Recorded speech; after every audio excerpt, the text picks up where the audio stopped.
Healing after loss. Finding your way back to life. Loss. It's a word that can make our hearts stop, a word that carries the weight of 1,000 unspoken emotions. And it's something that every single one of us will experience in our lives. Whether it's the passing of a loved one, the end of a relationship, or even the loss of a dream, grief can feel like a tidal wave, pulling us under. It can be tempting to try and outrun it, to numb the pain. But healing starts with acknowledging the loss, giving ourselves permission to feel it all. In this video, we'll explore 10 ways to navigate grief, from honoring your emotions to seeking support and finding meaning in pain.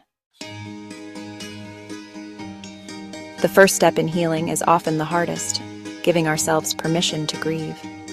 We live in a culture that often wants to rush us through grief, to slap a band-aid on a gaping wound and tell us to move on. But grief has its own timeline, its own rhythm and flow. There's no right or wrong way to grieve, and there's no set timetable. Some days you might feel like you can conquer the world, while others, just getting out of bed can feel like climbing a mountain.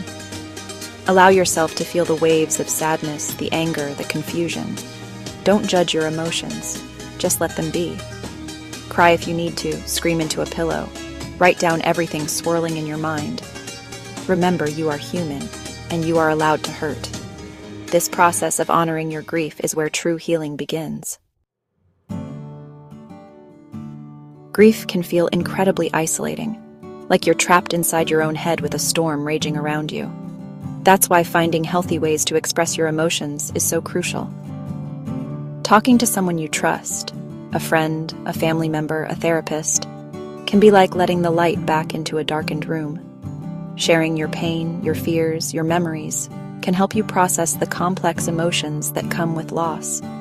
And it doesn't have to be just words.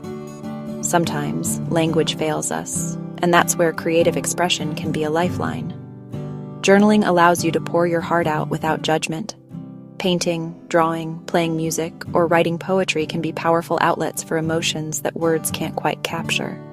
The key is to find what resonates with you, what helps you unlock those feelings and let them flow.